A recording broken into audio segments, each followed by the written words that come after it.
Hi, my name is Rob Walkinshaw. I'm a counselor and advisor here at Pima Community College, and I'm going to take a little time to explain this thing to you. It's called an AGEC, Arizona General Education Curriculum. You're going to be hearing a lot about this. You're going to be hearing, where are you on your AGEC? Have you completed your AGEC? AGEC this, AGEC that. It's important that you take a little time to understand what this is. This lays out the coursework you need to take if you're going to transfer to a university. If you have the question, what courses do I need to take?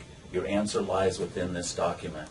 Now, there are three different AGECs. There's a AGEC for liberal arts, AGEC for science, it's yellow, AGEC for business, it's blue.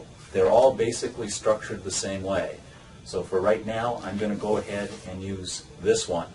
I want you to pull it out and follow along with me. Even if you're working off a business AGEC or a science AGEC, it's essentially the same.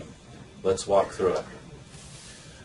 It's important to know that there are two things in this document. It's a roadmap to complete your general education curriculum, general education coursework, as well as the coursework you need to go ahead and get a degree, a transfer degree, an associate's degree of arts from Pima Community College. So this is two things. First of all, it's your gen eds, and then also it's your associate's degree. Your general education coursework, regardless of where you are, if you're at U of A, if you're at any institution in the nation, they've all gotten together, they've all agreed that in order to give you a degree, they want you to have something called general education courses. General education courses cover a wide spectrum: math, science, and humanities, arts, and so forth. You'll see how it works here for Arizona. General education coursework, once you complete your general education coursework, you can go ahead and take additional courses to come up to 60 to 64 credits to get your associate's degree from Pima Community College. So let's slow it down a little bit, go back here. Gen Eds, on top of this sheet, what I want you to write is 11 courses. For your Gen Eds, you need 11 courses, and I'll show you how to figure out what those are. Once you complete those 11 courses, or 35 credits, you can move on to other coursework.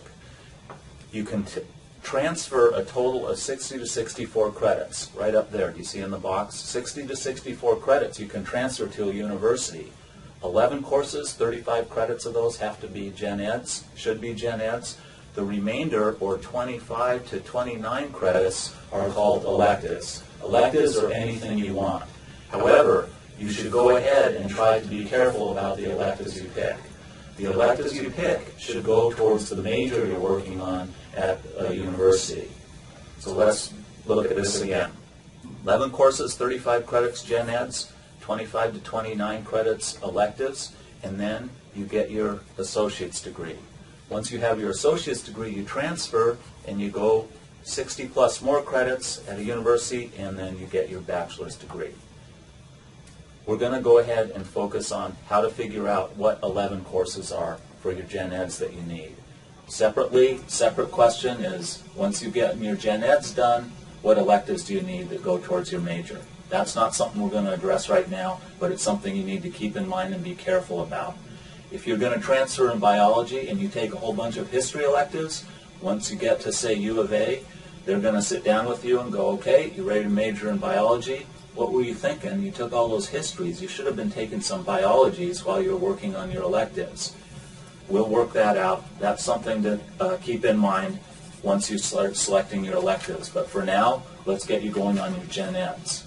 So, 11 courses for your Gen Eds. If you go to the first page here, and it's the same for the business and the science AGEC, I'm going to put little boxes on here. You put boxes on yours as well. We're going to have 11 boxes. When you complete the coursework, you check the box off, done. You've met that requirement.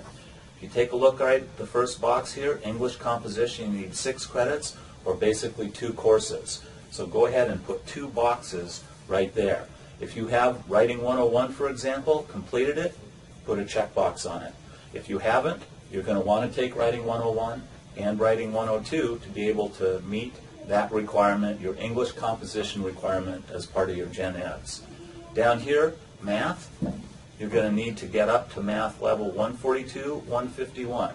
Now in the science and business, it's a little different, but nonetheless, you're going to need one course out of that box there. Biology and physical sciences, 8 credits or 2 boxes, 2 classes. You pick 2 classes out of that box of course offerings there. Now if you look at these courses, it looks like gibberish. It's ANT 104, ASK, YO 100, a bunch of numbers and initials. You probably don't know what that means. Be sure to check your handy cheat sheet that identifies what all those courses are. So on this here, you'll see exactly what those courses are. So when you're selecting your biology, physical sciences, go here and you have the titles right here to read from. Much easier than rummaging through the catalog trying to figure out what all those are. Okay, so we've got 5 courses identified on this first page. 2 English, 1 math, 2 biology, and 2 sciences. Flip it over to page number 3.